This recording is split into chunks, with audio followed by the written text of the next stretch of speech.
Alrighty, welcome everyone. I'm Tiabu, and my journey through Giant Robo continues. We're going to watch Giant Robo, the OVA, The Day the Earth Stood Still, the animation, episode 5, and also my journey through attempting to get people who have never seen Giant Robo to watch Giant Robo by yelling, "Watch Giant Robo, go!" in Discord channels continues. Or will continue once I finish recording this, and I'll hop into all the Discords that I'm in and tell people to go and watch this show, because it's really fucking good, and last week's episode was no exception.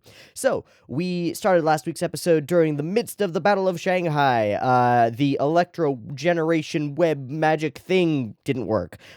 Just didn't work. Ivan got to cause a bunch of problems and sabotage the operation, so it failed. As our heroes and group and everybody escapes, Giant Robo lays dormant in the city. Daisaku mourns the loss of his friend Robo, and some other people on board mourn the loss of one man who stayed behind, Taiso, who sacrifices himself to buy them time and keep all of the electro web thingies on course and prevent the Eye of Voglar from going any further. We escape away on the Greta Garbo and get some really lovely scenes of mourning, not like a respite from action so much as a moment to mourn and a moment to process. And I think it's just so important to have that sequence there. And that sequence is then interrupted by Yoshi basically calling everyone else out for their mourning when she is losing her husband, and inspiring everyone to get going as they hear rumbling and an intruder alert in the back of the Greta Garbo, as Ko and Shaku has slipped aboard and is sneaking around causing havoc. Yoshi and Issei both run off to prevent Ko and Shaku from killing everybody else, leaving Tetsugyu, Ginrei, and Daisaku in the bridge alone, and things get a little bit spooky as the apparent ghost of Franken von Vogler, Ginrei's father, shows up and tries to get the case from them, and flashes between himself and Genya, her brother, who she saved with her teleportation powers, who demonstrates that he himself has some kind of shadow powers and is also both himself and Vogler or something. And it gets testy. It gets difficult. Issei gets tumbled out into the abyss trying to get detach one portion of the thing from the thing.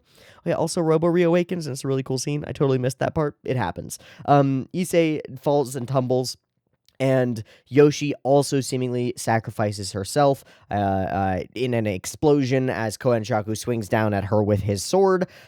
She opens up her staff and something explodes, and it's blinding and terrible and great and beautiful, and a small chunk of the Greta Garbo flies off from the rest of it with Robo on board, and we are hinted that we will get some kind of information about the history and the past, potentially the past of Giant Robo, and maybe the past of Daisaku's father, which is all stuff that we haven't seen any of. We've just been kind of told about it a little bit and don't know what we're dealing with here. So that's where we're at in Giant Robo, and I'm excited to see more of literally anything related to the show because it's fucking awesome. Let's give it a watch. Okay. I've got episode 5 of Giant Robo, the animation, the OVA, The Day the Earth Stood Still, the OVA, the animation, ready to go. It's sitting at 0 seconds. There will be 2 versions. Picture-in-picture in the description, timer on YouTube, and a beep beep timer to count us down. Let's get to it.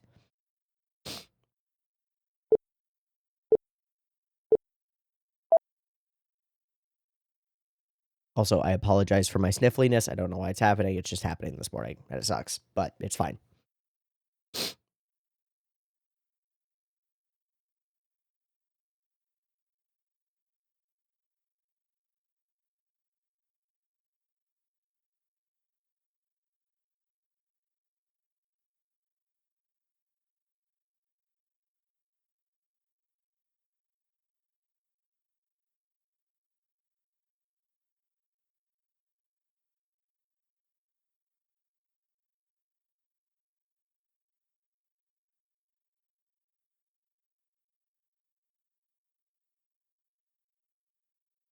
Big fire!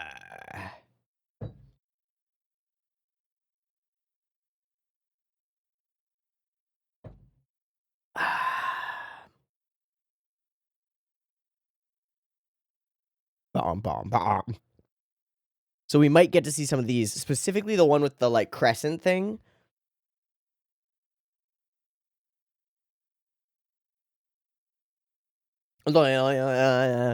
So dumb.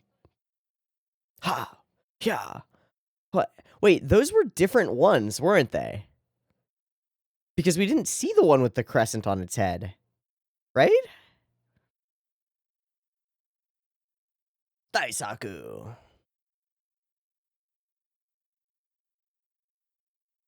Do the thing, Robo! Go! So sick.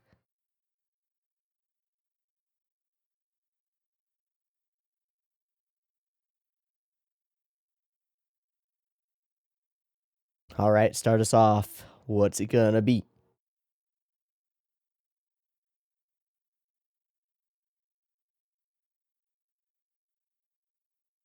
The truth of Bashtarl. Whoa. Okay. So this is Shanghai. Okay.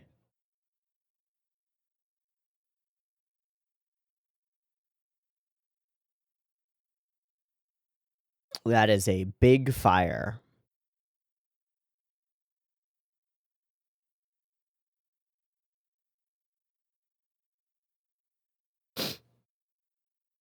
Okay, so the field wasn't permanent.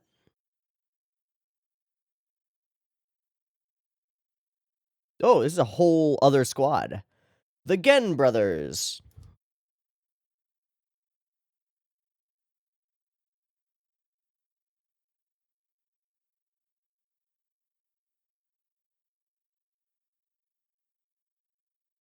Oh, who's that? Who have you dispatched? Oh! Oh, it's the guy! It's the dude! I'm just gonna write down, it's the dude, the IPO guy. I guess they all are. Dude, these are some sick mountains. Mountains don't look like that. But these mountains do.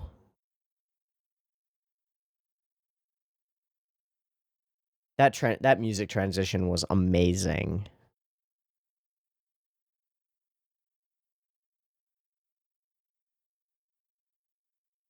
Oh, hey, buddy. You must be cold out here. You just run warm.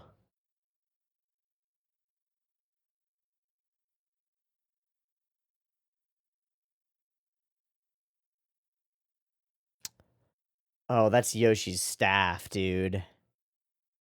Ooh. What a great scene.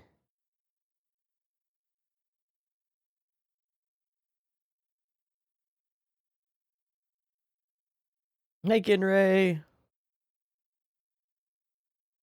Ah.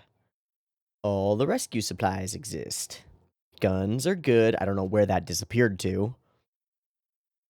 Ooh. Cute. Cute. Cute. Santa Claus Ginray. Love it. Couldn't find him.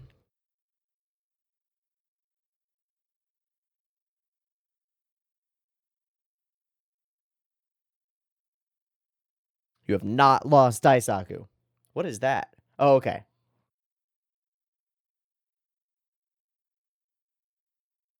Wow, what a shot. Oh, God. So they get separated. Sweet. And Daisaku is clinging onto the case for dear life. Oh, my God! And into the rubble he goes. He and Robo. He'll be fine. He's got Robo. Trust in Robo. Okay, Santa Claus Ginray's way too cute. It's not okay. Yeah, me too.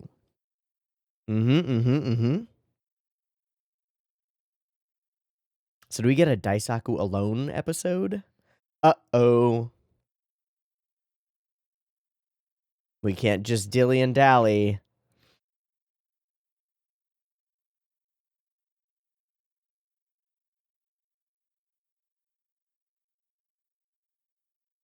Fuck. Who is you?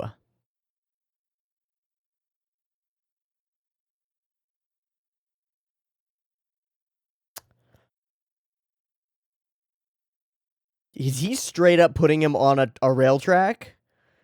Is he straight up bad guying right now? That's amazing.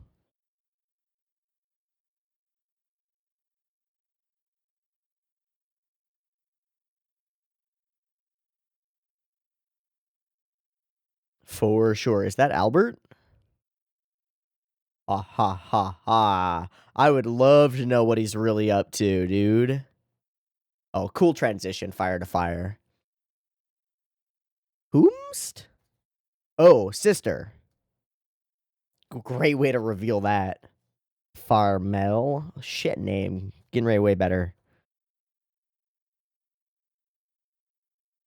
Farmel just sounds like the feminine of farmer.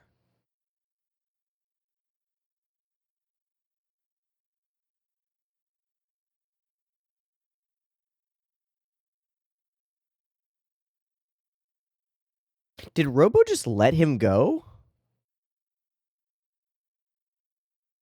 What? Who's pulling you up? What? Okay. Yes, I am your daddy. That's right, child. I'm your daddy now. Flashback, flashback, flashback, flashback. Oh, he's got a dead eye.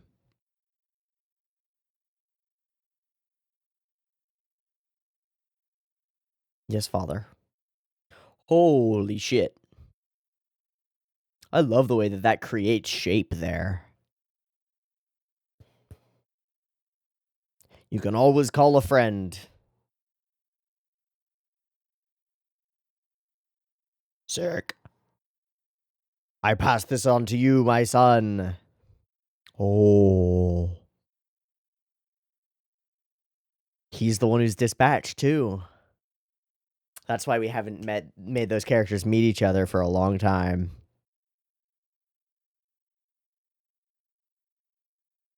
Sick.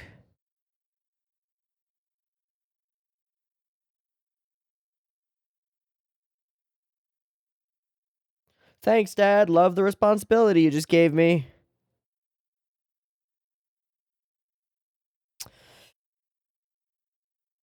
Whoa.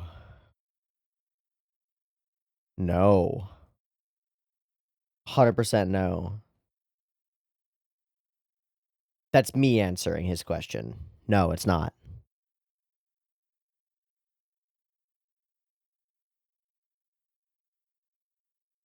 Like, I as a part of human nature, no. Sacrifice is inherent to finding happiness, I think.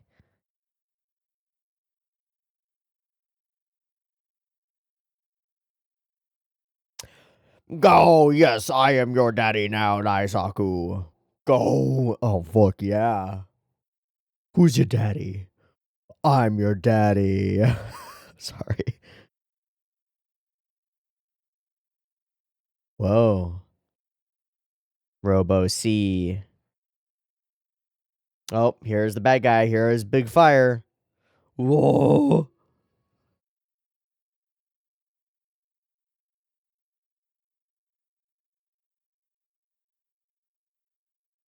Oh my god. How is he still? Whoa, how are you still alive, my dude? Warning. Robo escaping. Warning. Warning. Oh, that's so fucking sick. It's a full mountain that splits open. Oh, that's so fucking sick. That's the big fire robot. Let's fucking go toe to toe, baby. 1v1 me.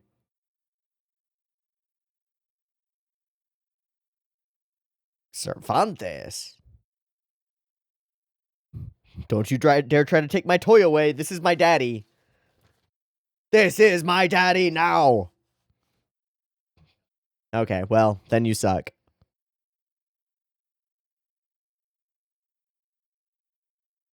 That's a rocket fist, isn't it? God damn it. Of course it is.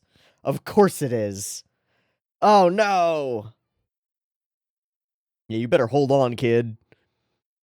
Ooh, jetpacks. Oh. I want to see that again badly. What the fuck was that?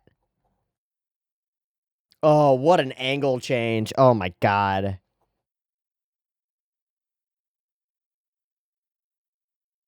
Whoa, these hectic shots as though the fight is way too big for. Oh my god.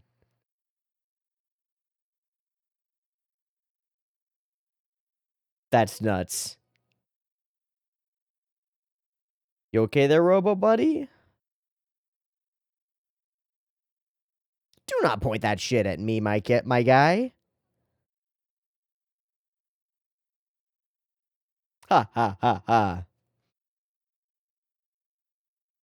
But you just said you don't like insolent children. Oh, he's back and he's alive.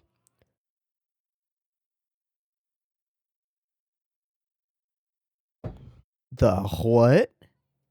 Hey. Go. He does have the Lamborghini mark. Rocketo bazooka. What? Fucking what? Oh, dude. Okay.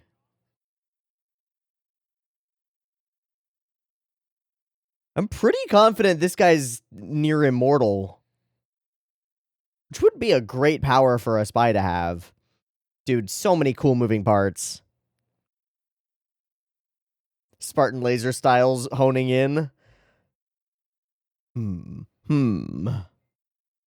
For sure. Exactly what it did. Oh my god, that's so classic. The waiting for it this way, that way. It's perfect.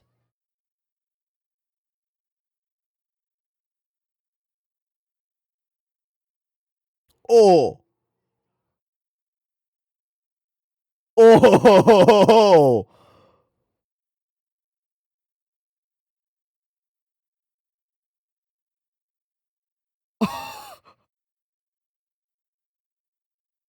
Well, that's why we've never seen that guy before. What an expo. What?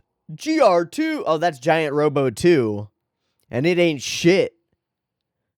Yeah, you the second version, but you ain't V2. Oh.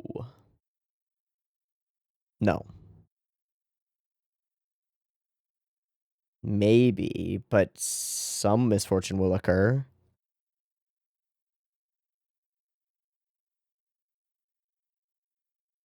Great warping and shifting of a face. I don't know if it was post-process or if it was drawn. Huh. Daddy.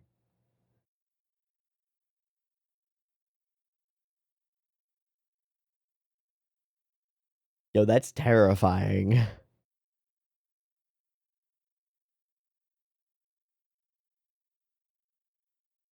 Ooh. Does that trip something in Genya's mind? Oh, his eyes are clear for a second. He's out again. Oh, and he's at peace.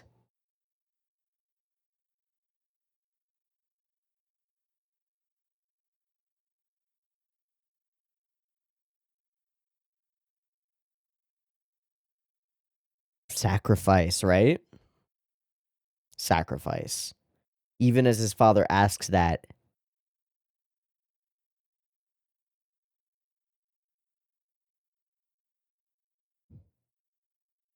Not alone.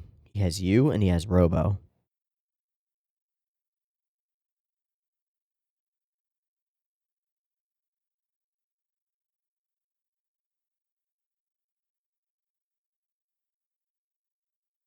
Yeah, Robo's his daddy. Destroyed the world and. Oh, yeah, can we talk about that really quick? Aw, what a guy. It's okay if you don't want to talk about it, just bringing it up. Twas Enrico or something? Emmanuel. Wait, I thought you teleported him out.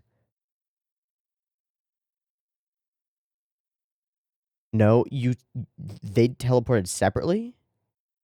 So who did you teleport out with? I'm now confused by that. I'm sorry.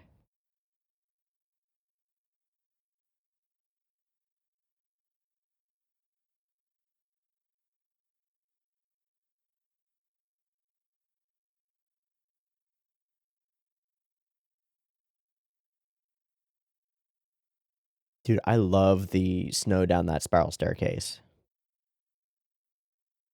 Oh, buddy. You killed your dad?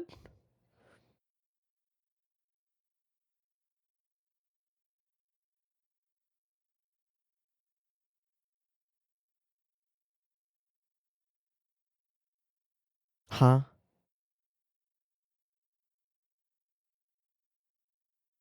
Whoa, no. No, communicate with your team, dude. Also, we gotta... No, Tetsugu, you don't deserve her. You're not good enough. I'm sorry, buddy. I won't admit it.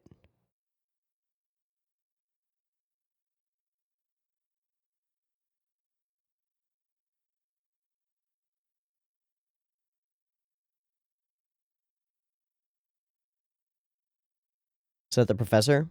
It is. Wow, they actually made that accurate to being at 9 o'clock from the position of the copter that we see? That's sick. Issei? Issei's alive?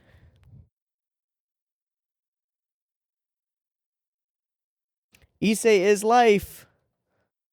Issei is love. I also really like this track. It's more Chinese inspired.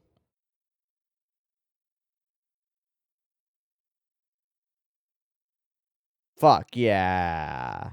I'm glad he's okay. I mean, he did just tumble off into space.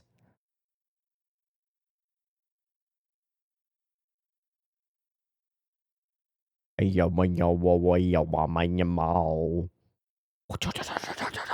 that's fucking sick. What the shit?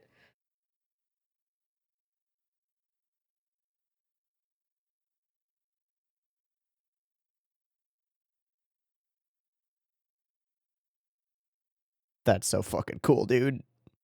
An ally has... Uh-oh. One of ours to show up? Whoa. That's not BF group. That's your boy. Ha! Oh, fuck. Oh my god.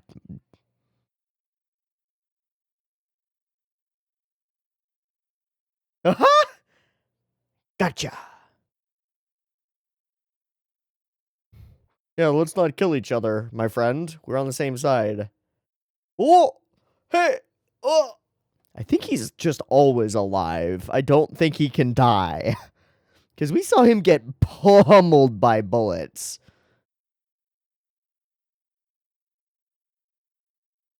These guys suck. This is true. Oh, okay, they found the message. That's cool.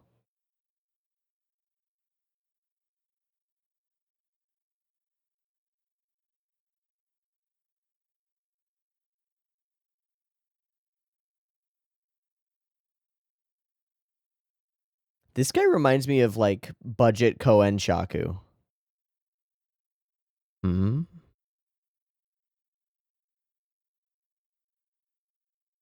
Really? Nani? Huh, fully hand on sword, my dude.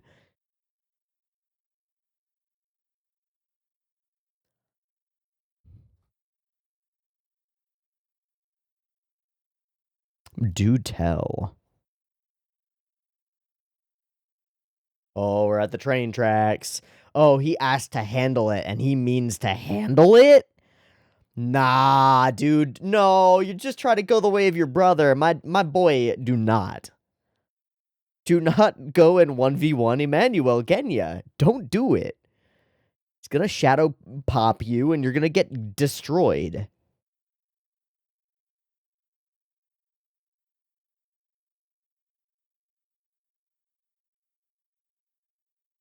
That code is so cute.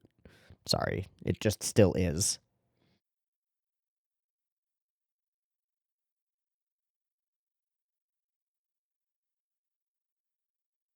Yeah, buddy. She more than just fine. Sorry.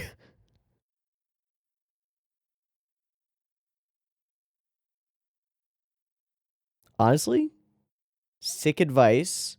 You're kind of an idiot, though. I don't know if being just like you in terms of recklessness is the best move. But still sick advice. Oh, hi, brother. Hello, sister.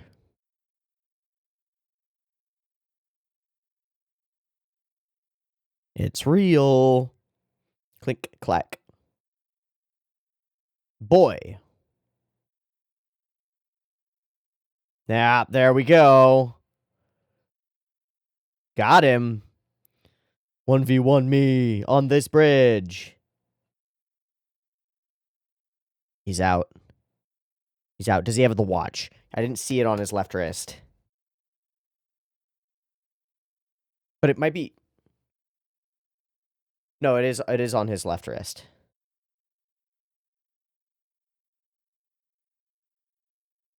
Shadow shit, dude. Fucking shadow illusion, some bullshit. Not my name anymore. That's my dead name. Fuck you. My name is Ginray.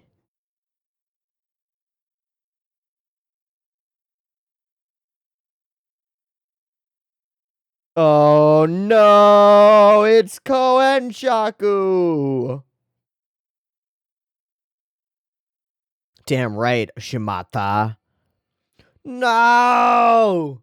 You reckless fool! He's still gonna grab him. Yeah, it's not gonna do anything though.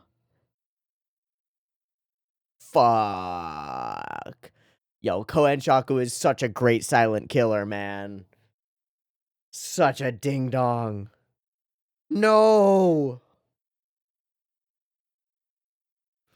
Yours, not mine. He's dead, dude.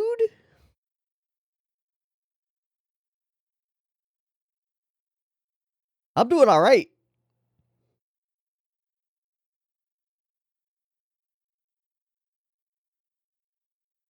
Dude, the subtle expression shifts in him during this whole sequence are amazing. Oh,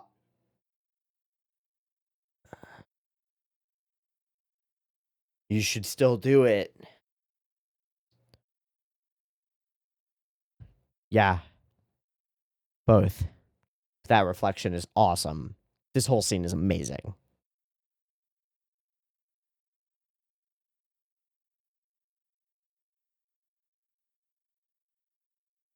Fuck yeah, that's not gonna do anything.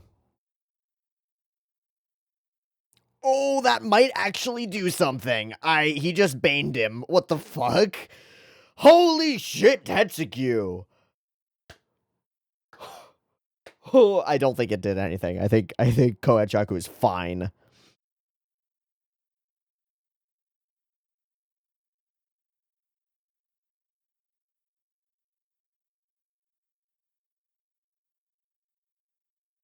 Dude, I expect Kohachaku to get back up and stab him in the back with a different blade.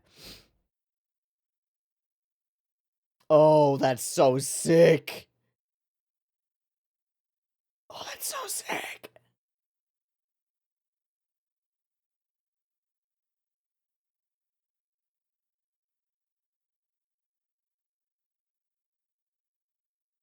I know you couldn't.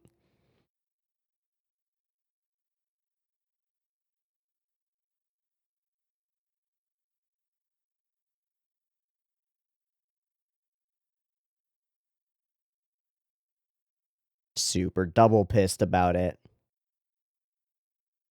Arr. Hope, baby. Children are hope for the future. Oh shit, he's awake and he's gonna watch.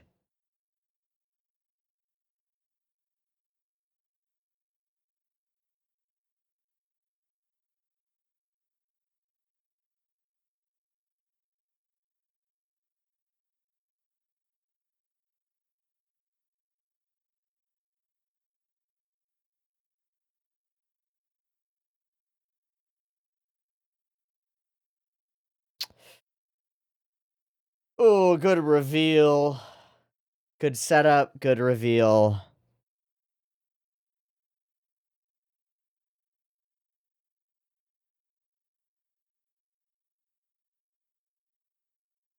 Not gonna do it. Nope.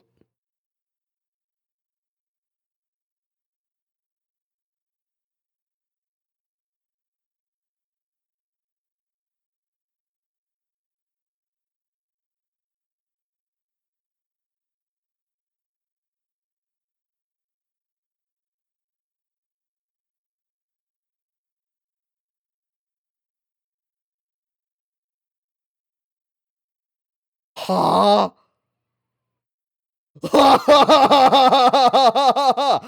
Oh, shit.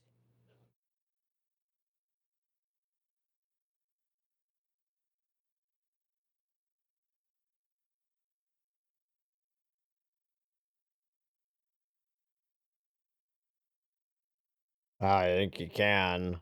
I'm waiting for Koen Shaku to appear in the shadows. Fuck.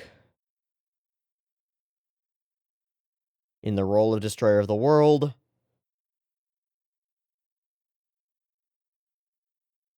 Wow, just casually walking.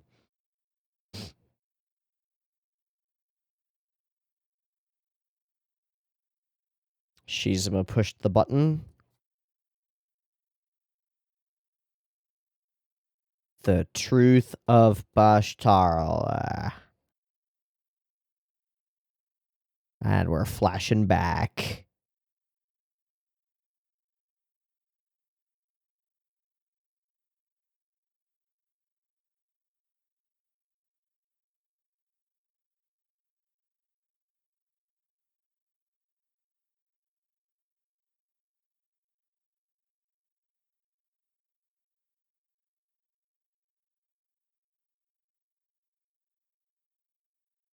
Trying to rush it.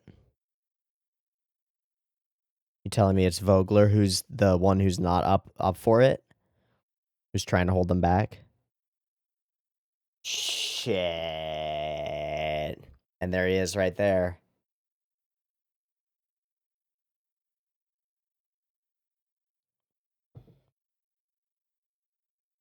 Self-righteousness and recklessness. Holy shit, dude.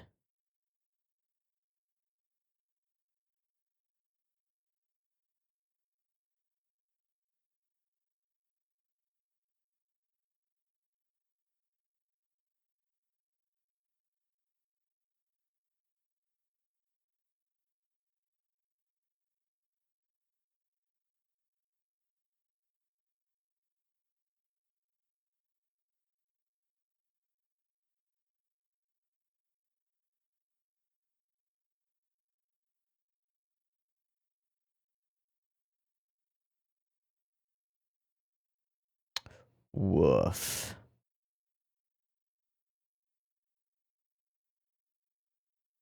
Oh, hello, brother. Okay, so that guy, so it was Professor Go that she saved.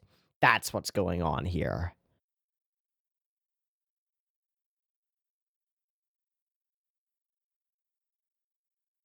That's a cool sound.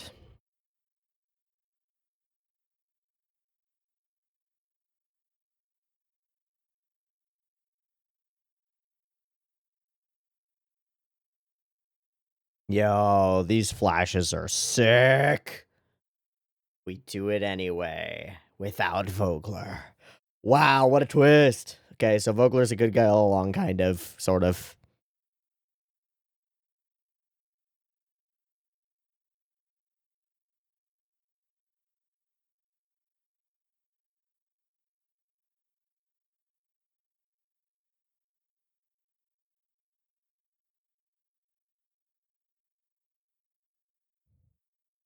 Begin Ray.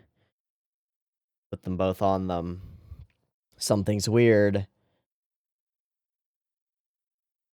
Nope. It is Go.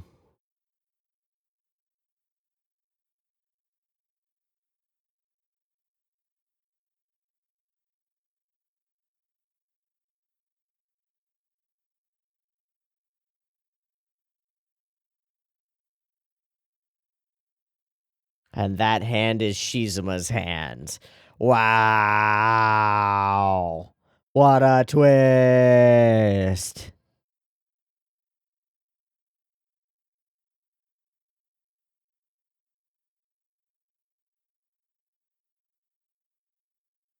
Whoops! Get the fuck out!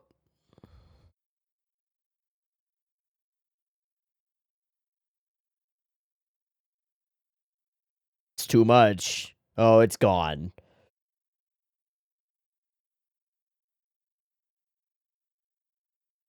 He's trying to stop it.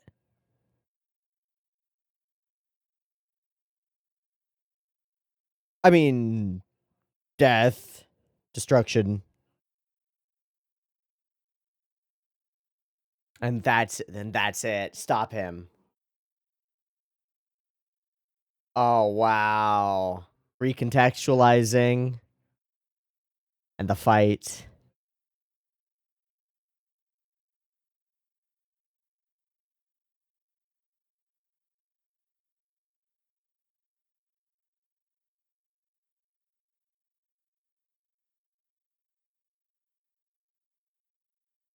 Oh.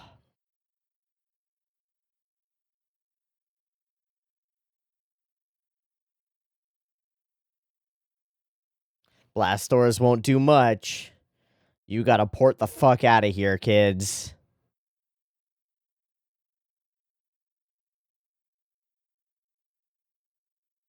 Whoa.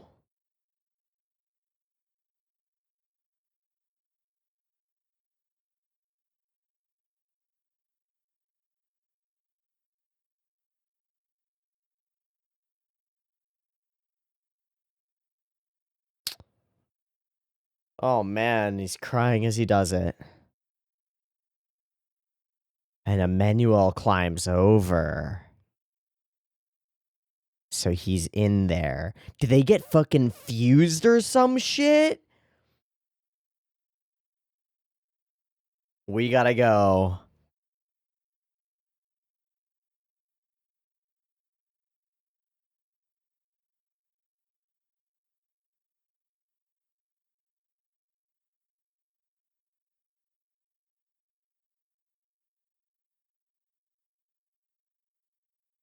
Whoa, that's so cool.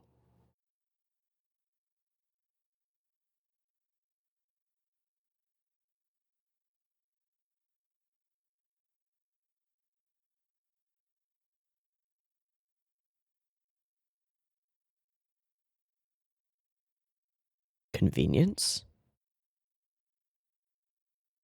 Mm. Mm-hmm.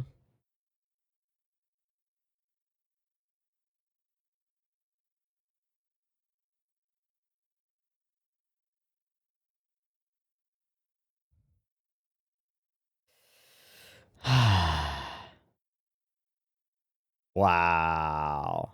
And it all leads to this. Right. Put the blame on someone who's gone.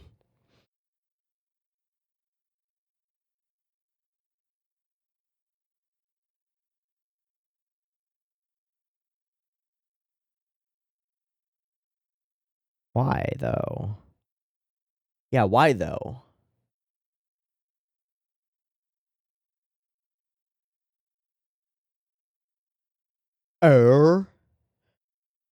But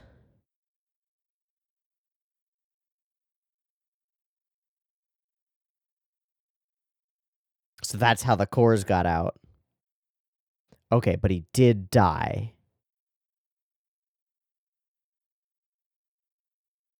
In the ruins? Whoa. I mean, it makes sense. Sure. Just hide in the nuclear wasteland.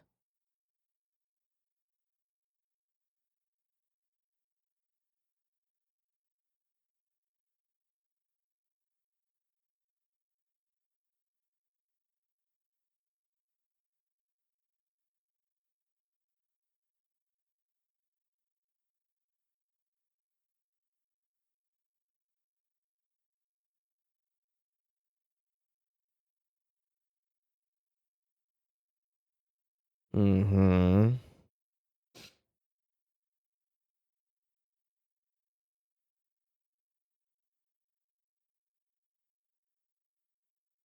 Oh, and he was dead?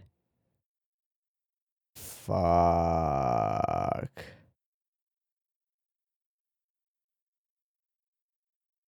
Anti-Shizuma samples. But why? What will they do?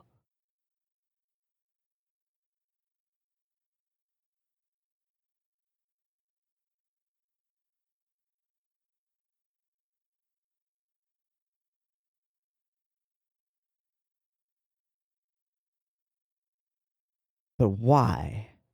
What will the Shizuma drive do if it's not nullified? I think Genya's still misinterpreting something. Because he's claiming that this is exactly what his father wanted, but he can't know.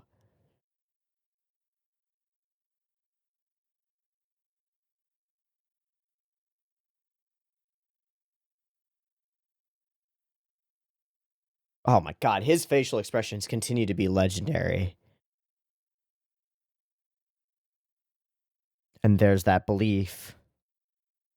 Oh, where'd you get a panther, my dude? Oh, who is that? Is that Alberto? Who the fuck is that? I don't think it's Alberto. I think it's somebody we haven't seen before. No, your shit still doesn't make sense, dude. I don't believe that they are father's wishes. I don't understand what he was doing. You said he was mentally and physically dead when he made this thing. Damn right, Daisaku. Holy shit, kid. Yeah, fucking get him, dude. Oh. Nope.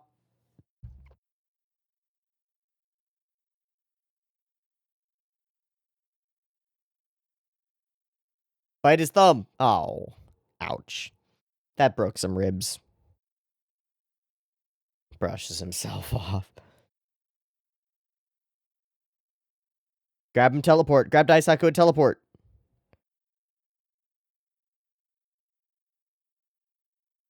Oh, he does have the watch. Good.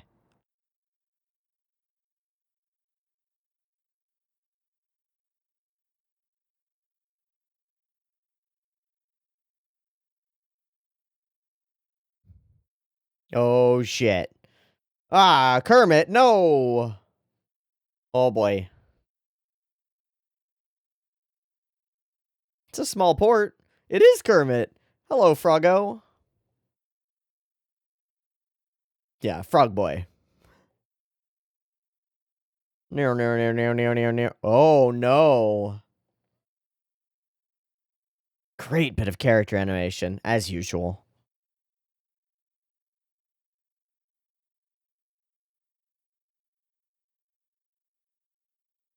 What a cool shot. Go.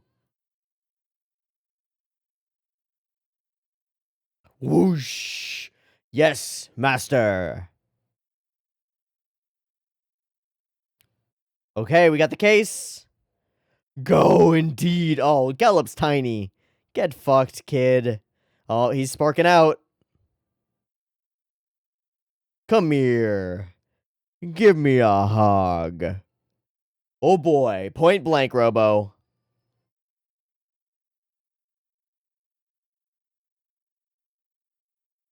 Ho ho ho ho ho ho ho. Oh, that's so rad. Robo!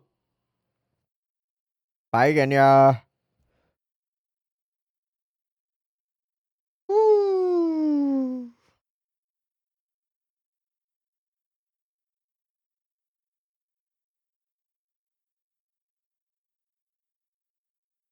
That's a big avalanche. Where are our characters? Robo! Oh, hi, guys. Oh, hey. We did it. Appreciate it, my bud. My dude. My guy. Robo?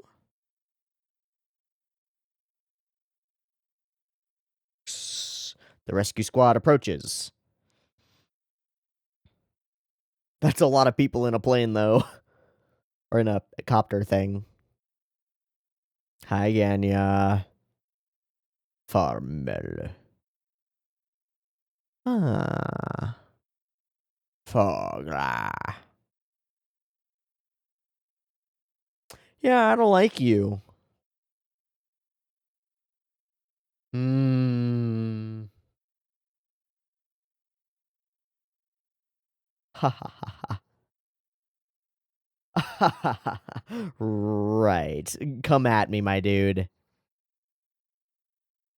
Koen Shaku's not done. Not even a little bit.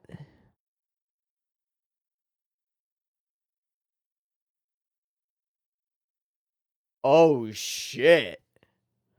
Wait, why is Koen Shaku on his side?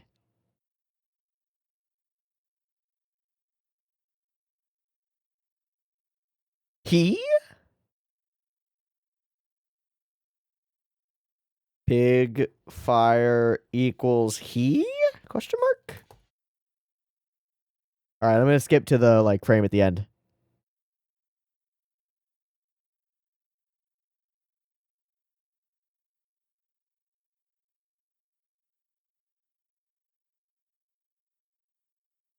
This seems like an actual scene. What? What the fuck? Why is Ginrei in a back to tank? Holding a drive. What? What the fuck? Crime and punishment, everything for big fire. We don't get a Daisaku frame? What? What is that final sequence? What the fuck is that? Where are we? We were saved by homies, by like IPO people, by heroes of justice people, experts of justice people. What? Why is Ginrei in a back to tank? Why is she clutching a Shizuma drive? What the fuck is all of that? Big Fire's a person? I thought it was just the organization. Okay. So we get some crazy reveals this episode. The main one is supposed to be Von Fogler's not a bad guy, but also, we don't know if Genya is properly and accurately interpreting the will of his father. And we don't know if his father was lucid once he came out of the situation. We know that right before the explosion at Bashtarla, it was Shizuma who was a problem and Von Fogler who tried to stop him. But after that moment, we don't know if we can trust Von Fogler. Not even a little bit. So it's unknown. What I think is implied is that there's something deeply dangerous about the revealed Shizuma drive, the one that is all over the planet everywhere, and that it seems if Von Fogler is lucid and is being intelligent, that his attempt to create the anti-Shizuma drive is to save the world, is to prevent like bad juju from happening because everybody has Shizuma drives everywhere, which just like makes plot sense to me. Sort of. And then the idea that Genya, his son, Emmanuel, is going too far and going in like the wrong directions and is willing to use he believes the ends justify the means, and so he's willing to use any means to reach the ends that he is following up while viewing it as revenge for his father, when I don't think it is. I think that's Genya's own spin on it, and I think that Von Fogler himself, Franken, Emmanuel, and Genya, and fucking too many names, guys. We got too many names for people. But I don't think that was what Fogler wanted himself. I don't know, and we don't get to know because we've only got somebody interpreting what he's said, right? It's like a religious interpretation almost, right? Where someone interprets the words of someone before them in a way that's not necessarily what they mean. Very interesting, though, and a really great set of ways to reveal all of it. It's super fantastic. I was talking with GK last week about this, but man, basically every frame that you stop in Giant Robo is just like a glorious or legendary frame. Some of this shit just looks amazing. This moment where he finds the staff and pulls it out and it's nothing, and we just see him collapse onto his knees in the snow is so fucking perfect. Or the scene where he and Ginrei are sitting together around this little piddly fire, and there's just one column of snow falling through the spiral staircase to the right of them. So nuts. So cool. Look at that. What all of the the backgrounds and layouts and compositions and looks of things and the way these mountains are and these fucking dope isolated frames of looking at the little thing and thinking back to where he's been, sending crazy messages. Oh my god. And that's right, Alberto sets himself up as being nearby and watching, just watching what Genya is up to the whole damn time. How freaking crazy. Okay, and we do see this scene. Daisaku. Robo sees it. Robo actively lets him go. Right? Right?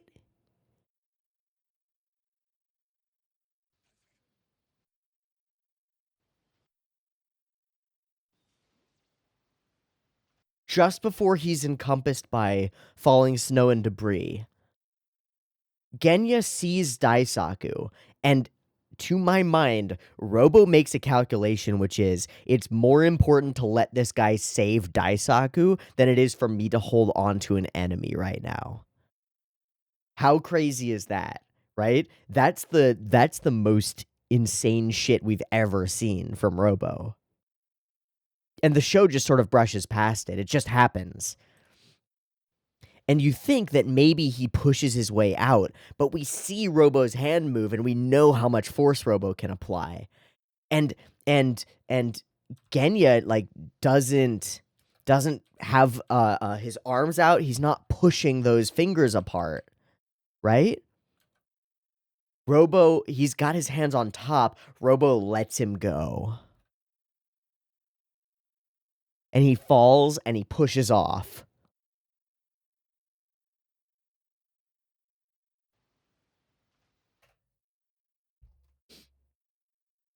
Robo just did the calculus in his head about saving Daisaku. And what it means, like, thematically and morally, is that it's more important to protect your friends than it is to destroy your enemies, right? Like, that's the moral of that. That's insane. That's just in that scene. That is my favorite moment of Giant Robo so far.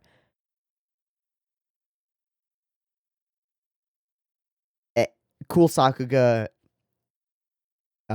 great character moments, gorgeous pieces of animation, gorgeous backgrounds, gorgeous composition.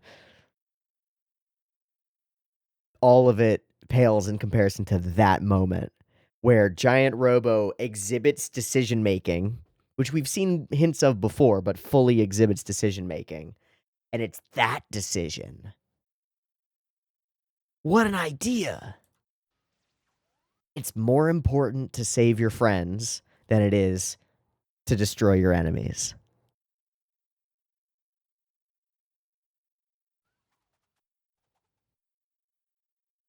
And it's the opposite decision from the one that Genya makes over the course of his life, right? Genya's whole purpose is to revenge and to destroy his enemies. Whoa. Also curious who pulls Genya up. Is this a grappling hook? Like what? How does this work? I don't understand this rope. Catches him. It fires from above and I don't understand it. It doesn't make any sense, but it's okay. It just happens comic book style.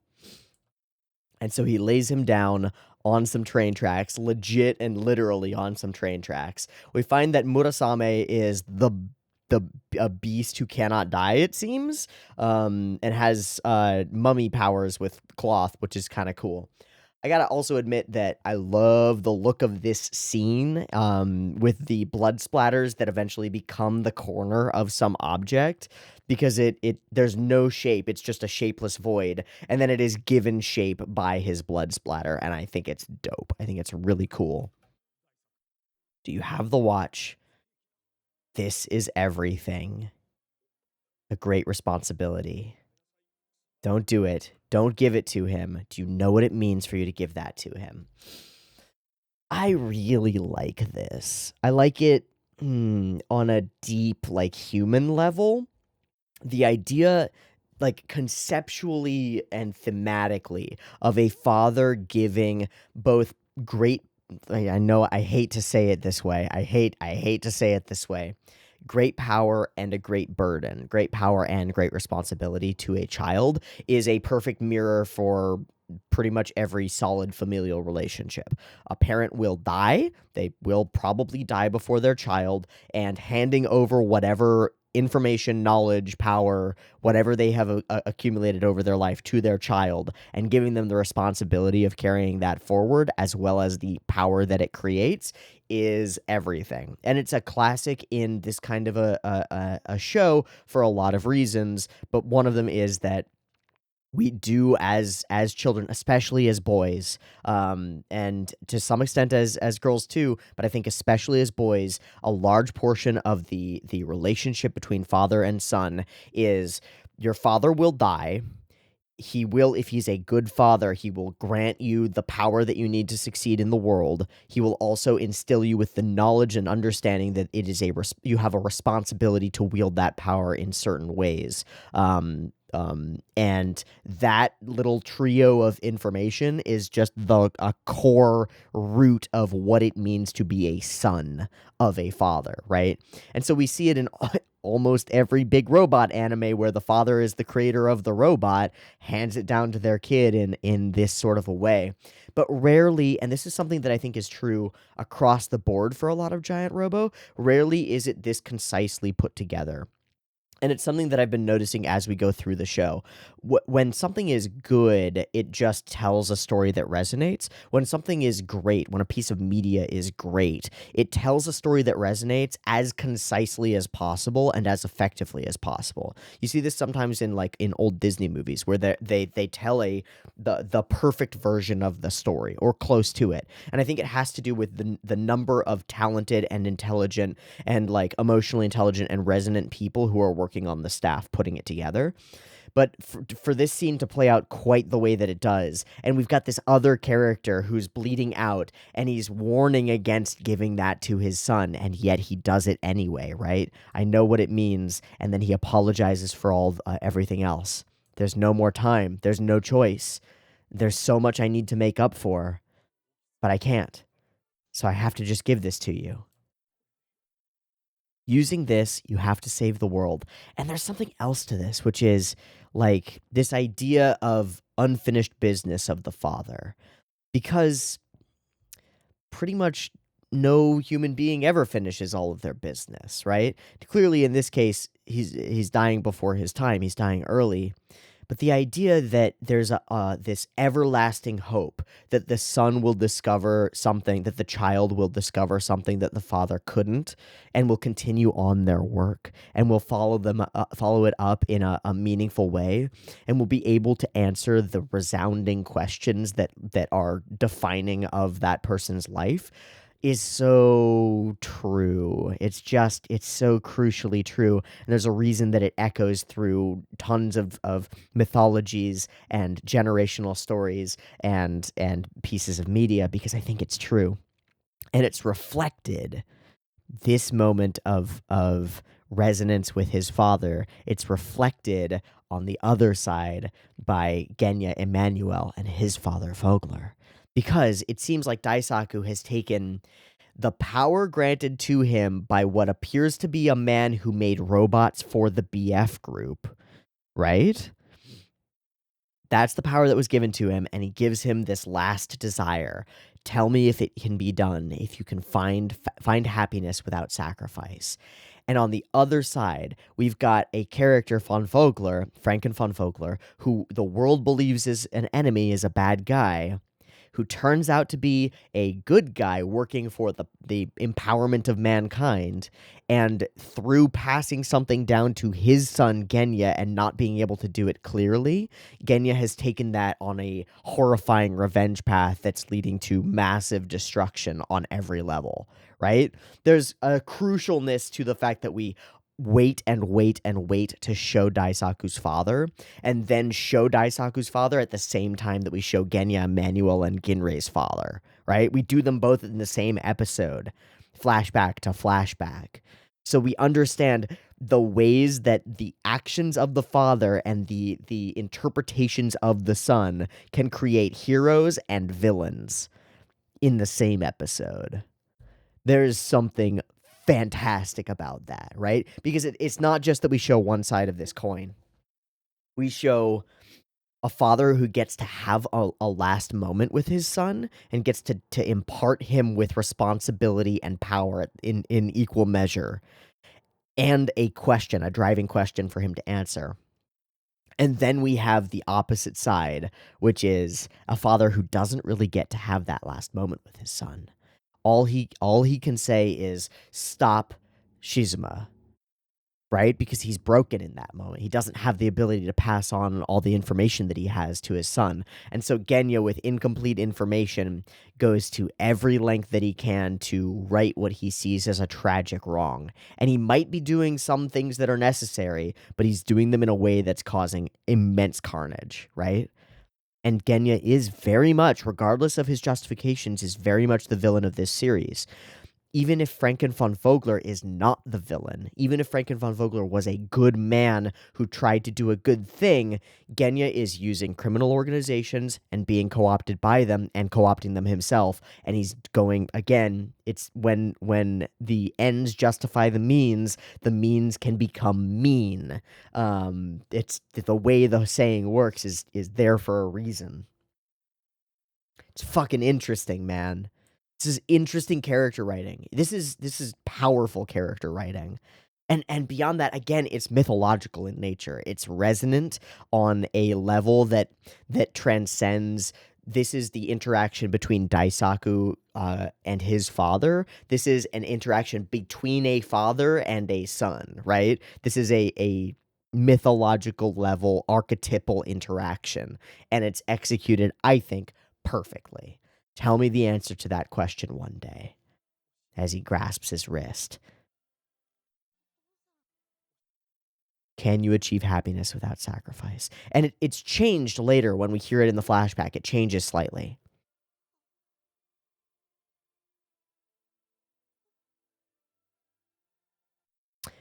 And then we have this moment where he slumps down, and Daisaku Kusama watches his father die, something that pretty much every son will do at some point. And sometimes it's literal and sometimes it's metaphorical, because there are two deaths of the parent. One is the true death of the parent, but before that, almost always, if your parent lives to the time that you grow up to about 16 or so, there's another death of the parent, which is the death of the parent as God, the parent as infallible, the parent as capable of everything and knowing everything. And it's the moment when you become kind of an adult and you realize that your father as an adult doesn't know what he's doing either. And you lose maybe that respect for him to some extent. And that's a near universal phenomenon in familial relationships. It happens to everyone. And there are ways that it can go differently. One is that you maintain a respect for what your father has achieved as a fallible human and realize that the fallibleness of being a human is part of what's so immensely powerful about being a father, right? But then the other is that they just fuck up and you get real pissed at them. Both are totally possible. In this case, it's more metaphorical, and so he actually is dying, right? So it is the literal death of his father. Oto-san! We go very childish with it. And I do quite like this moment. I made a joke when this happened, and I'm sorry for making light of it, but that's just the way that I experienced it. I made a joke while this happened that was, I'm your daddy now, right? From the perspective of Robo, I'm your daddy now, Gao, right? But it's not wrong. It's actually what the show is showing us, right? This is the legacy of your father and also the powerful chassis that you get to stand on the shoulders of and be taller and bigger and stronger than you would be on your own, that your father left you, and is also an echo and a reflection of your father. And there's an implication that something to your father's soul, in terms of how Robo cares about Daisaku, something is there as well, right? And we get this moment where he sees through the watch. He looks up at Robo, right? And looks at the watch. And Robo focuses in on this moment. And Robo is shifting his gaze to them, right? It's not Daisaku moving it. It's Robo looking at them. And just the ability to turn its gaze and look at something important and know to watch it means that Robo is experiencing this moment, right? So saying I'm your daddy now is it's a fun joke in the moment, but it's also 100% what we're going for. It's 100% what we're supposed to feel in this moment, is that this echo of your father and the power and the responsibility that he has left you is looking at you and is imprinting on you and is accepting you in this moment. Bum, bum. And then immediately you don't have time to mourn. The world is here to fuck your day up. The bad guys arrive. Cervantes, apparently, member of BF group, shows up. Got a fucking skull on his tie, wearing a weird cloak thing. We gotta bounce, kid. No time to mourn.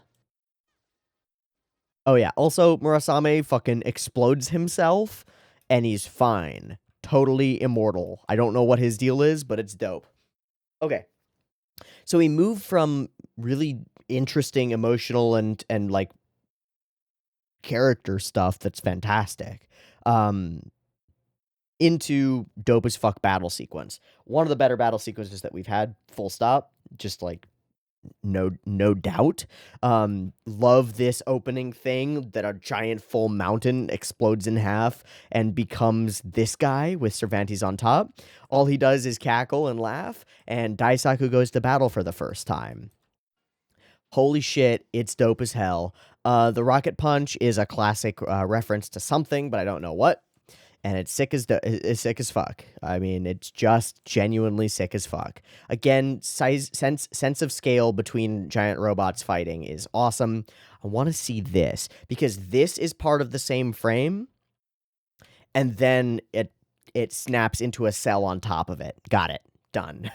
That's all I wanted to know. I wanted to see the moment, the frame where it snaps into a cell on top of the background as opposed to being part of the background. Snap, crack, and this is the same thing, but this has to be a separate layer from this one. It has to be, right? Or maybe it was always two pieces. We just don't move this piece, we animate it. Okay, that's interesting. It's cool though. Clever camera tricks for sure. Clever animation tricks. And the fact that this guy is fully effective underwater is terrifying.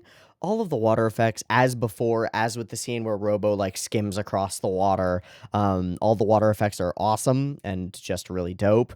I really like something else about these frames, which is that they make our camera feel small. That is when we get a shot like this one in particular, and this is the one in particular that makes me feel that way. We're not getting the full picture, right? I think there's a temptation when you're shooting things like a kaiju movie or something to just go for a wide angle from far away and just show big monsters fighting each other. But then what you're actually doing is the same as showing little monsters fighting each other from far away. The biggest way to exhibit a sense of scale is to put the camera in the middle of the action as though you're the size of a person looking up at this and you only see a little piece of what's going on around you. And that makes you feel small. And this is exactly what happens in this sequence, right? We see a frame from Daisaku's perspective. Very literally, he's right there. You see him. He's here. He's this blurry thing that's out of focus. We see a frame from Daisaku's perspective, and then again from another perspective where these giant monsters are flying by you, attacking each other. And it's impossible to understand everything that's going on here. Man, the way that Robo moves, it's so bulky. It's so bulky, dude. And these switches to ones for a second, that is what happens there. Our frame rate switches to ones. So it's on twos. And 1, 1, 1, 1, 1, 1, twos. As he falls backward, rights itself. Twos all the way through. So dope. And of course, missiles and explosions. I love that these function like depth charges, and we get these like bursts of concussive force and bubbles that go under the surface and almost hit the other robot. It's super sick, and it's a great moment of using our environment and showing off the environment. Also, it's clear that both of these robots were produced by the same creator, probably, because this one has this same symbol in the front of the head as the other one. Both of them have the same thing. Okay. Love the angle on this shot. Not something a child should play with. Haha. I always liked you, Daisaku. Haha. And of course, Murasame is still here and still alive. And he tells Daisaku what he should do. Go for the rocket bazooka. Yo, this shit is sick. That giant rocket on Robo's back. Turns out it's a bazooka monster thing gun giant. Boom. So many little moving parts, little mechanical things that are just rad. Every single bit of this is stuff that I live for. It's not only cool mechanical design, but it's cool animation to show it all off, and it's dope as hell.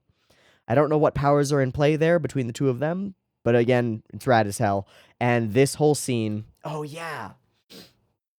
God, I fucking love this scene. I think, I'm not going to be able to go and find it, but I think that there's a moment... I think there's a moment in Hunter x Hunter.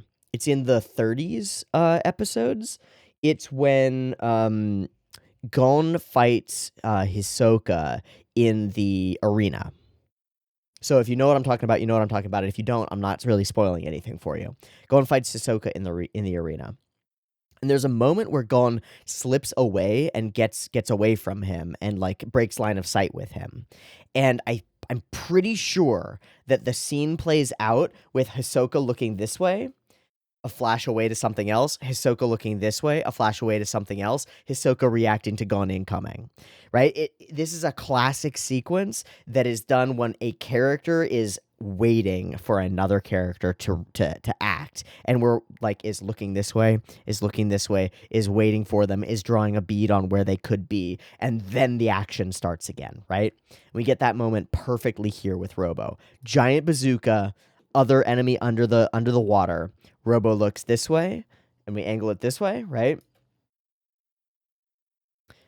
Going the other way, Robo looks this way, angle it this way. A pause. And then a breach of the surface. Everybody sees it. Action begins. And Robo is ready. Grabs him out of the air. Boom. And shoots him with a giant bazooka after whomping him, dunking him in the water like a piece of fish to be fried, a piece of fish in batter. Thwack, boom. And speaking of fried, we fry him.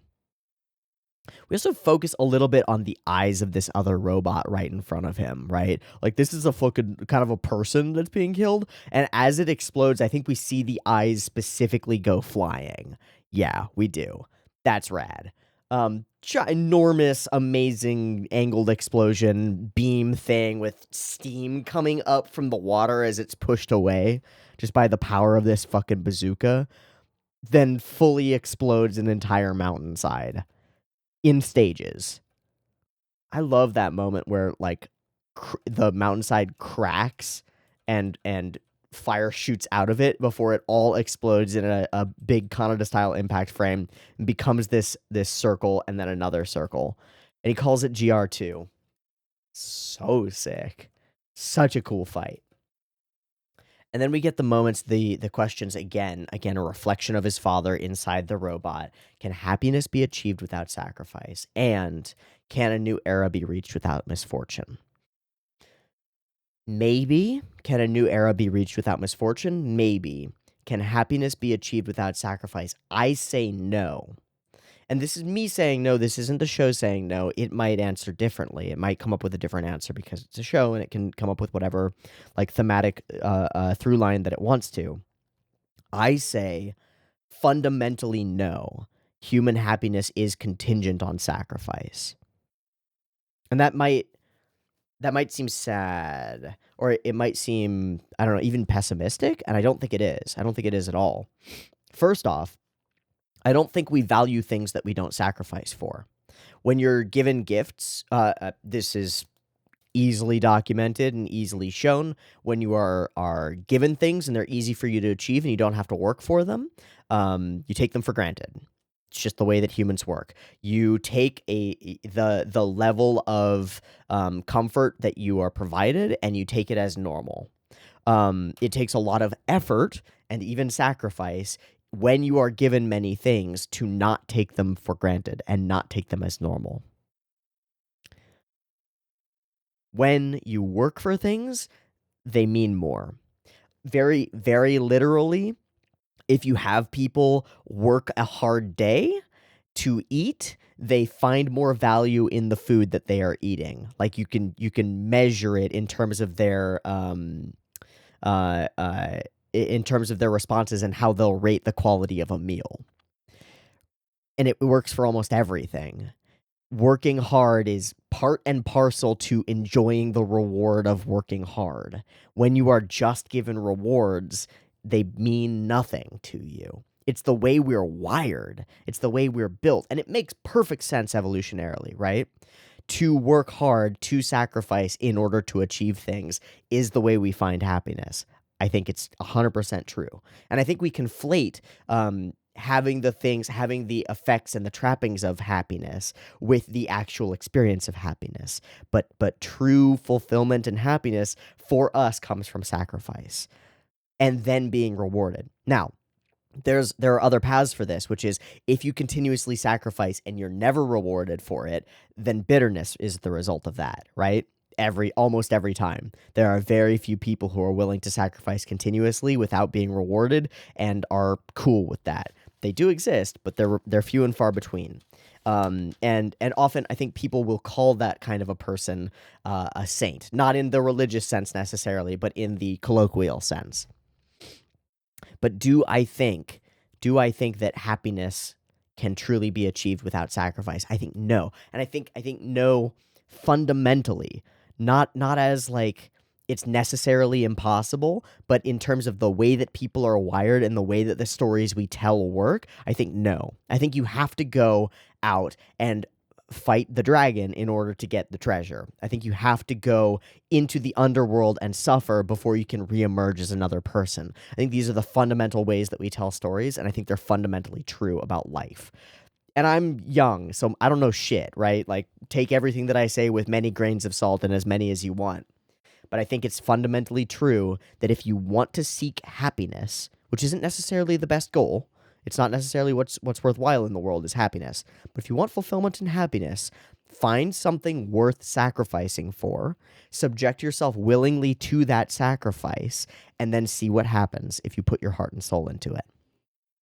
On a simple fundamental example, this is very simple. I think that there is. I go to the gym and I do it because it's good for me and it's valuable to become stronger, but also because there's a measurable way that I can measure myself becoming stronger. So if I'm going to the gym and I'm going to go to the gym and I'm going to squat today, and it's going to be hard as hell because today's my hell day. And it's my high volume, heavyweight hell day, and it sets me up for the rest of the week. But I'll be going for a weight that I haven't done a hell day with, and it's going to be hard as hell. And then next week, if I succeed this week, next week I go up. And I can watch myself improve. But it takes sacrifice to do so, and it takes effort, and it takes hard work. And the process of making those sacrifices and then achieving the goal brings me satisfaction. Fundamentally, it brings me satisfaction. And it's not necessarily the act of lifting the weight that brings me the satisfaction. It's the fact that I put work into it and then achieved the thing that I put in the work to do. That process is the human process of growth, is the human process of change, and is the human process of finding fulfillment and happiness, I think. And again, I'm still young and I'm still trying to figure this out, but I think I've got that one locked down and I think it works. So that's my answer to Daisaku's father's question. Just throwing it out there. Okay, cool. Wanted to touch on that because I think it's important. I think it's demonstrated. I mean, we repeat it in the episode, right? We say it twice. There's a reason for that. And we watch Daisaku in a dream, eyes blank. I understand and I know what I will do. I will do it, and I will keep my promise to you, Father. And Genya is like, what the fuck? But we find out later that Genya feels like he's doing the same thing, right? Genya feels like he's keeping his promise to his father. Very interesting. And Daisaku finds peace in this moment, but Genya does not. Not yet.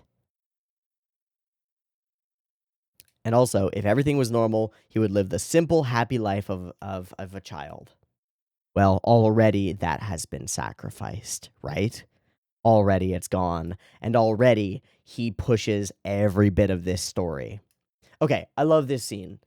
Just visually, I love this scene. I love that we set up with a direct shot as way by way of an establishing shot. We set up the spiral staircase with the snow coming down it, and then that we stay here in this moment, hooking Tetsugu, small Ginrei. God, too many names. Both by this little fire, thinking and talking.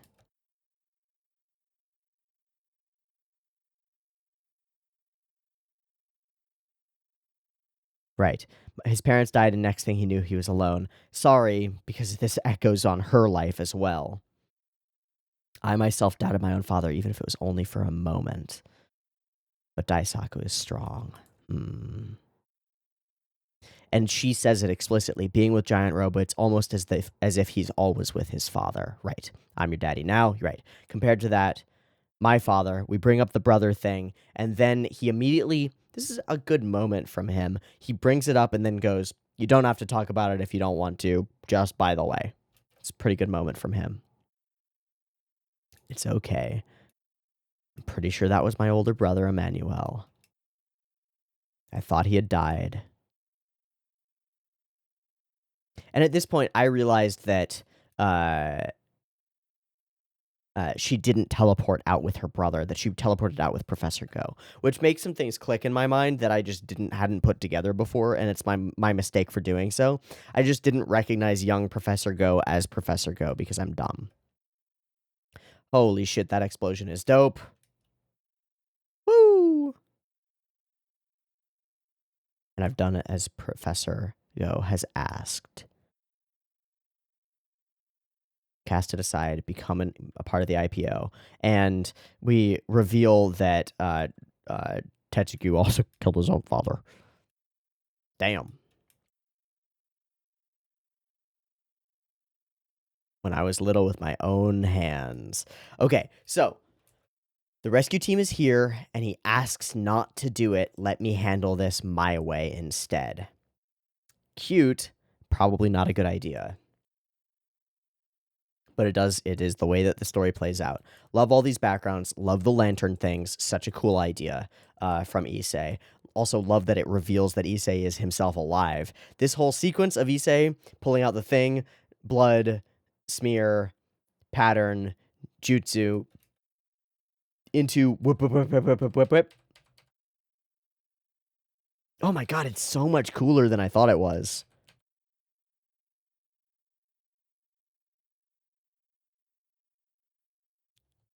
Dude.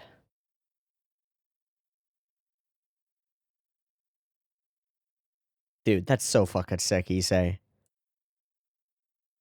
I don't even know, man. Ah, if only an ally would see it. And another enemy approaches, but it's not an enemy. We get to see it, but he doesn't. So they fight, and they get to see each other's power. And there are some rad smears and stuff as they fly around. He engulfs himself in flames, becomes a bunch of flaming skulls, and shoots at him, but is actually hidden against a tree and gets caught. Amazing. Amazing fight. Just cool as shit. And let's not kill each other, my friend, please. Holy shit, we're friends. Wonderful. Okay, so this whole moment, they're dead, he's dead, she's dead. What's going on here? And we get some reality. Misplaced blame, and Go tells us the truth and reveals it all. I love we get this character who's basically an audience surrogate who's like, oh, you've been lying to us the whole time? I will draw my sword upon you, sir. Tell me the truth. He's pretty funny. It's just a silly moment. Okay, the walk, the moment.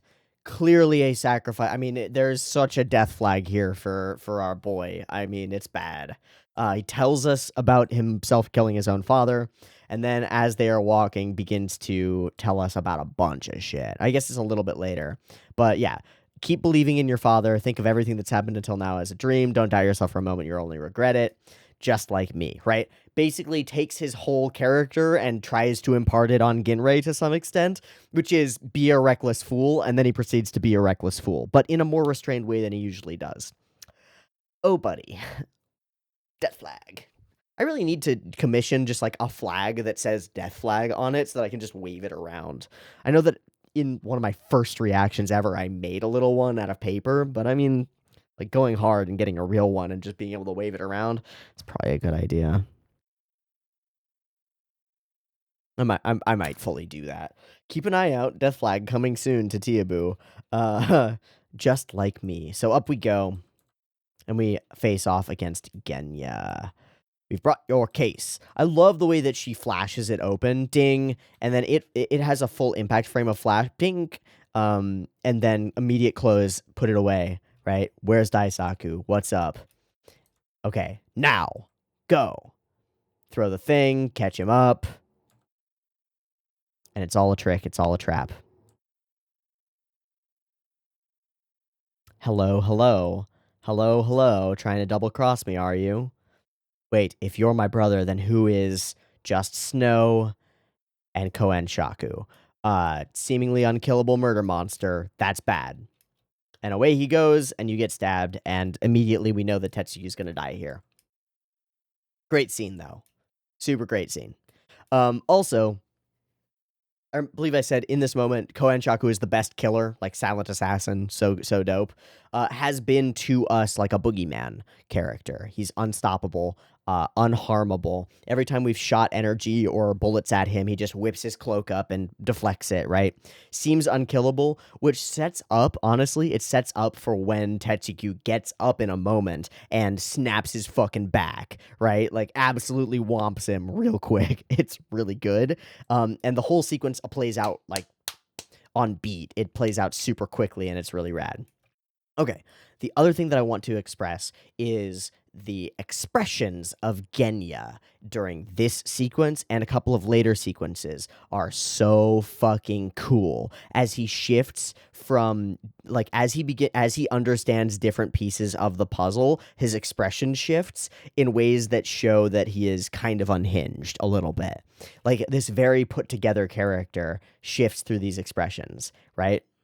Just as our father wishes. No, not how it is, right? And he goes from this smile that he has before, right? Slight smile, eyes narrowed but open, basically believing that he will immediately be able to convince his sister to join him, right?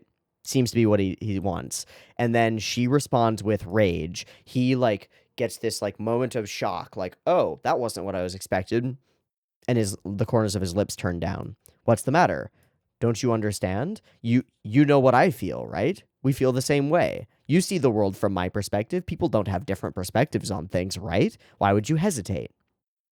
And I'm being facetious here. The idea that but this is how this character works, is that he doesn't understand that other people see the world differently than he does.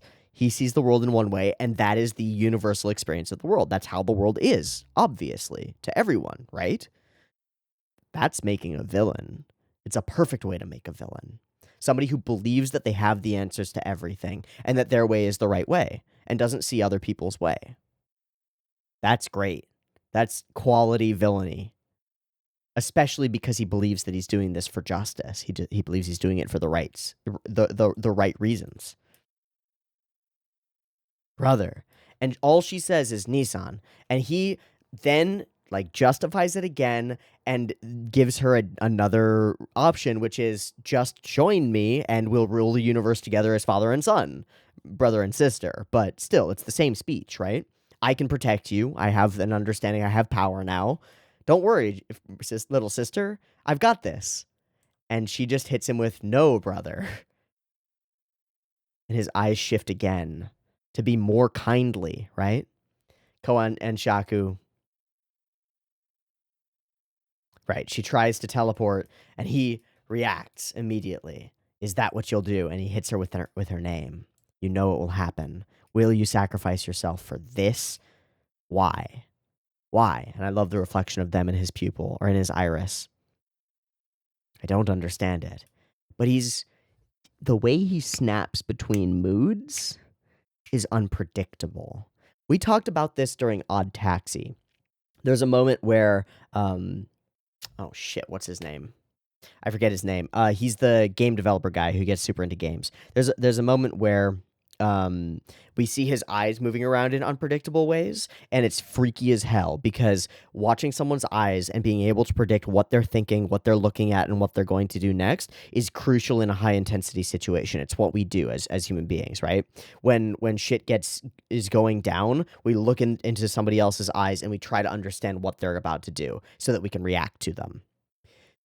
Watching him switch between moods, watching these little micro expressions that happen in his eyes as he watches his sister, and seeing them jump from one thing to another makes Genya unpredictable, and it makes him very scary to be around, regardless of what his powers are, because you can't quite predict what he's going to do next. And I think it's excellent. I think it's excellent.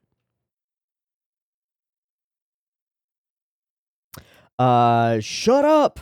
Loom! Stab. Fucking with the staff piece. Stab. Ow. We see that Koen Shaku can be hurt. Character acting. That's all that it is. Full pickup. Bane over the back of the head. Shattered mask. Dump. Again, it's all on beat, right? So if beat 1 is say something. Shut up. Beat. Beat. Beat.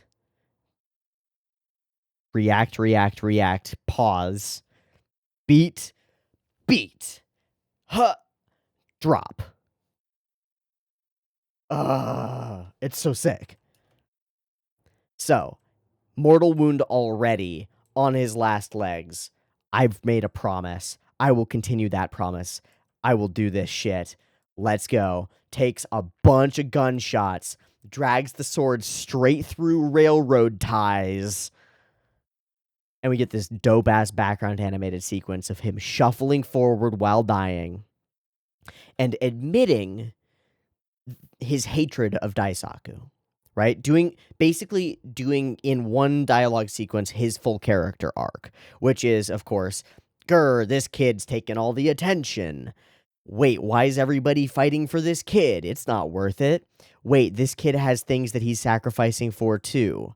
Wait, this kid is just like me, but younger. Wait, there's a chance for this kid to go further than I can. Wait, this kid is the hope for the future. Wait, my life is worth less than his. I'm willing to sacrifice myself for him. Done. Whole character arc, right? Does the whole thing in one speech. And literally admits his own betrayal of him. I had an idea of how I could make you sad by bringing you to Shanghai with me. Haha, get wrecked, kid. And then I saw the result of it and was like, oh shit, I'm sorry. I'm so sorry, my guy. It all became clear. You are me. That was my expression. I killed my own father, and you've done the same. And now I'll kill you. Get fucked.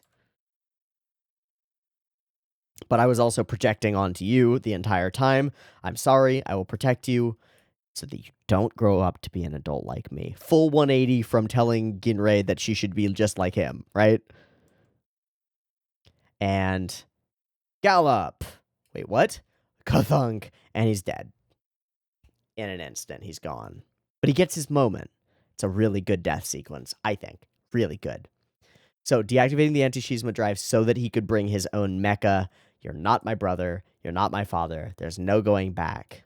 We must go. Right, he's on his own shit, man. He's on his own shit. He's not.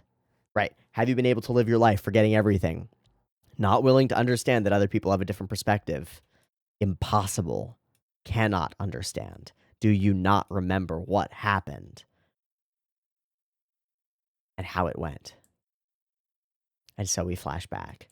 And the flashback is great. It just fully shows us that Von Vogler was telling them that they needed to spend more time experimenting, and that it was Shizuma who pushed them to do it anyway, with the agreement of everybody else.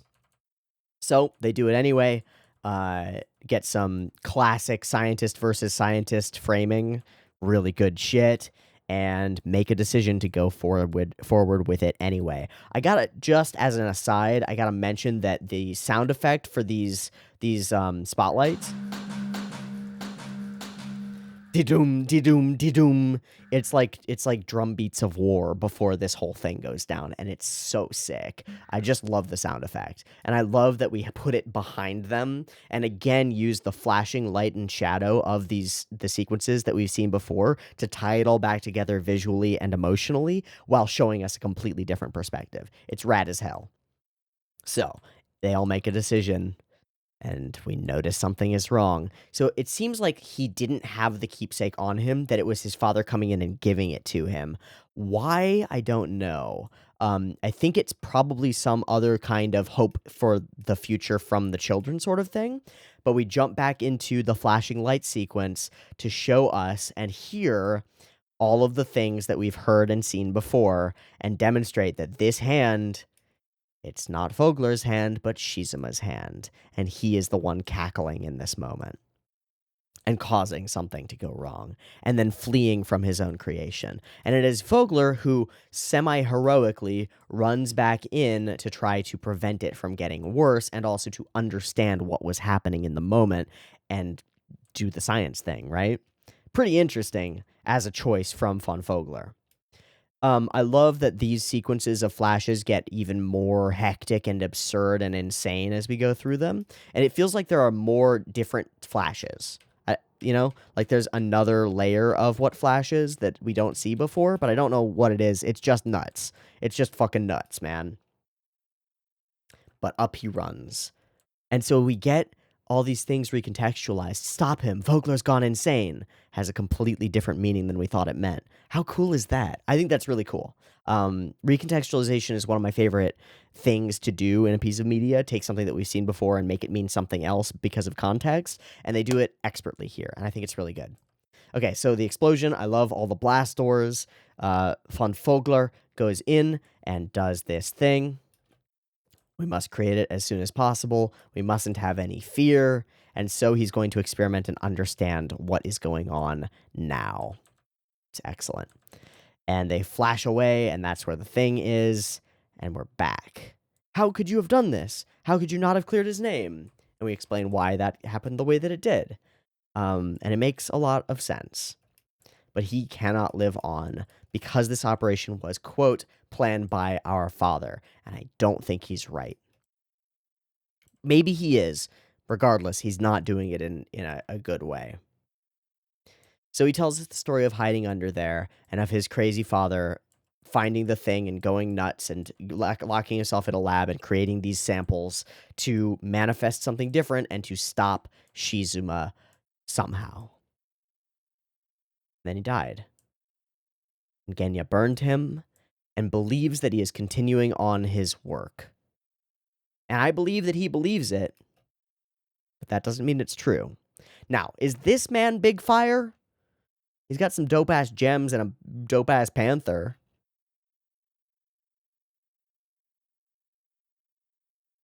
But I don't know. Still pretty dope, though. So we get this moment.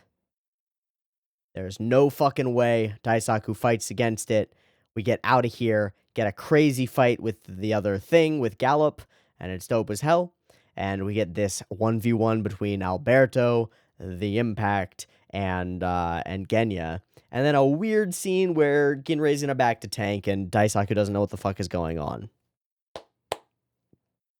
Excellent episode. Has some of my favorite moments in the entire series in this episode. These last two have been legendary. Honestly, every episode so far has been legendary, but we're bringing things together in a way that's really, really cool. The amount of sacrifice that we had in the last episode, and then the number of interesting and like resonant conversations that occur in this episode, interspersed with dope battles and great animation and all the things that have made Giant Robo awesome so far, makes this one incredible. It's incredible. I really, really like it. Cool. I'm gonna look this up on Sakaburu quite quickly, just because consistency. I do think we've skimmed through and seen most of the cuts that will be up on Sakaburu, but I'm still going to go ahead and look because maybe I've missed something. Okay. There are 7, so let's go through them quite quickly, and that will be good. Cool. Here they are. I'll go back to front. Cool. Liquid, Mecha, and Missiles by Annie Hunter 7 years ago. This is that classic sequence that I showed. That moment where he jumps into ones is awesome. All the mechanical stuff is great. The big explosions, and then the underwater explosions, all dope as hell. We already talked about it. Whipping the guy around before exploding him with his giant gun cannon. Sick as hell. Also, the aftermath of the giant beam blast. Rad as shit. Zoom. Boom. Boom. Boom. Super dope. Cool. Take a sip of some water. Tea. This fight, the effects, the whole background animation, multi-layered. That's actually really sick. That this is one section of background, this is one section, that's one section. It makes it all work. Also, these flashes in between, super dope. All these smears are amazing. The fire effects are great. Becoming a bunch of flaming skulls, rad as hell. Fully artist unknown, don't know who it was. Great. Okay, this is back in time with Robo, and this is the mechanical stuff around the giant bazooka cannon, which is super sick. Again, I really like all the mechanical pieces. This moment, oh, okay, we just cut off right before the eyes, but go, Robo! Flies up, gets grabbed, yoink, da. Super cool. This is with Gallop and just shooting inside his vacuum hole. Blam, blam, blam, blam, blam, blam, blam, blam. Just pumping him full of explosives. Love the outside and the dimpling of the metal inside. The shattering of glass. It's rad as hell. Big explosion. Super dope. Will Robo be okay? Yeah, probably. Maybe. Cervantes, he's a beast. But he's an asshole. Oh yeah, this is the whole rocket punch thing. Big rocket punch. Did anybody comment on it? No comments on it. Also the cliff falling, which is cool. And falling under the water and fighting underwater. Cool. And that's all the cuts on Sakagaburu for episode 5 of Giant Robo. Oi, oi, oi. It's way too good. The show is amazing. That's it. That's all I have to say about it. Good episode. I hope it was a good discussion. Hope you enjoyed it. Hope to catch you next week for the next episode of Giant Robo. I'll see you there. Peace.